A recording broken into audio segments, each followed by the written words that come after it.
and welcome back to my film and TV channel. I'm Bernard. I hope you all stay safe and well. We're going over to Netflix today, yes, for an apocalyptic, I have to practice that, psychological thriller. Let's hope I don't have to say it again. I probably have to say it again at some stage. This was written, directed and produced by Sam Esmail. So we're going to have a look today at something called Leave the World Behind. Please, if you're new to the channel, push that subscribe button, push the bell notifications, everything film and TV. Series reviews like this, film reviews, previews. And we've got a Christmas quiz coming up as well. So if you're around and want to have a little bit of fun and test your knowledge on 2023 movies, join me in a few days' time as I'm recording this. It'll be out just before Christmas. So, yes, Leave the World Behind. Please give us a thumbs up, guys. Yeah, if you've got any comments, I'll respond or give you a thumbs up. And if you can give me a thumbs up for this vlog, a little like, it'd be much appreciated. This is based on the 2020 novel of the same name, Leave the World Behind, by Rumaan Alam. And the film stars Julia Roberts. Nice to see Julia, who also produced the film.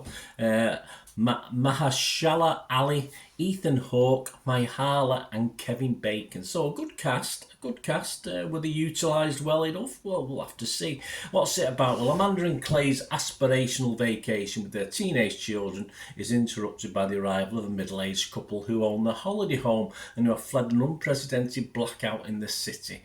When the internet, television and radio stop working, as does the landline, they have no way of finding out what is happening. A strange sonic boom shattered a piece of the countryside and animals start to migrate in strange ways. I've got some scary days in this. They are scary.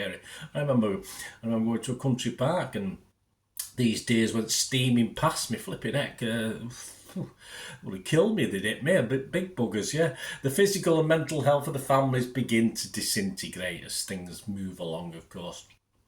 This was released in select theatres on November 22nd and is released for streaming where I watched it on Netflix on December the 8th, and all these scores are as at December the 9th 2023 and comments I'm going to give you. Rotten Tomatoes like it, 74% positivity, 98 critics, 6.8 out of 10, that's not bad. The consensus of the website, an exceptionally well acted apocalyptic thriller.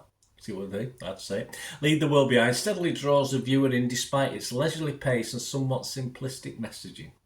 Okay, Metacritic, their average 67 out of 100 based on 33 critics, 22 were positive, 8 were mixed and 3 were negative.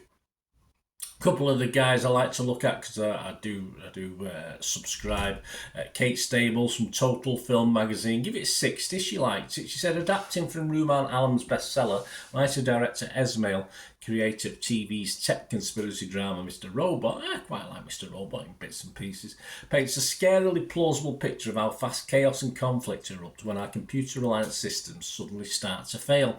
But his endlessly bickering characters ultimately stop us caring whether their world ends with a bang or with a whimper. I can't disagree with Kate there.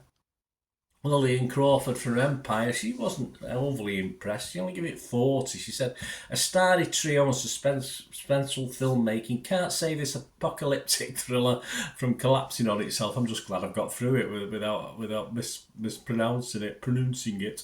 The public, yes, Metacritic users, they give it 6 out of 10. There's only about 40 of them, so not a vast amount. But 22,000 scores and reviews on Internet Movie Database, of course, Joe Public. And it's getting 6.7 out of 10, and that was the same about 12,000 reviews. So they've had another 10,000, and it's hanging in there at 6.7 out of 10.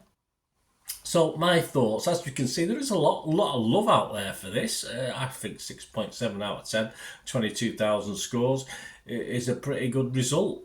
Personally, I'm not convinced. I think in this sort of film where you've got, it's all obviously apocalyptic, I'll say it again, but of course you've got to care. I mean, you have to care about the characters. You have to watch them as this Total Film representative said there. But if you don't really care for them, who cares? I don't really care what happens. I mean, they can all blow up for me. So I mean, as a result, this sort of ruined the watch for me. Even though I say I did enjoy elements of it, they didn't grow on me. None of the characters really gave me any urge to stick up for them.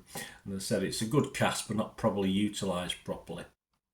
And the story, yeah, I found it interesting at times, as I said, but I just knew that the ending was going to be all all a waste of time and anticlimactic. And for me, it was personally. It was. I thought it was clever in a way, but didn't really end in the way I wanted it to. It just, of course, I like Friends, so there you go. You'll know if you watch the thing what I'm talking about. But again, just very anticlimactic for me, and left it so open ended. It's just disappointing for me. I want a story. All right, there may be a sequel to it. I don't know, but I just want a story to end. You can make sequels whether you end a film or end a TV series, and not. It's ridiculous. It's just lazy for me, and I thought the ending sort of. Ruined a lot of what had come before, although for me it had petered off anyway. A very good opening, don't get me wrong, to the film. I like the opening, I like the trailers to it, it made me interested in the film. But of course, that will allow me to give it a score because at times it did alright and it pressed all the right buttons, and then all of a sudden it sort of drew you in, but ultimately I thought just lost its way a little in storytelling and interest for me, and by the end I just thought it was a little bit disappointing. But as I said, I am going to give it a score because it did enough to encourage me and drag me in and enjoy watching. Bits of it, parts of it, I quite liked, and I was interested to see what was going to happen. But as I said, that was ultimately a bit of a letdown. So I'm going to be rotten or fresh on Rotten Tomatoes. I'd have to be rotten. I'd have to be mixed on Metacritic, and I'm just going to give it. Yeah, I'm going to give it a little bit more than my bare minimum. Say I don't score stuff if it's under 5 out of 10, but I'll give this a 5.5 out of 10. Say I think a better ending. It might have been up there 6.5 out of 10, but yeah. I'll give it a 5.5 out of 10. Let me know what you think, guys. It'd be great to hear from you.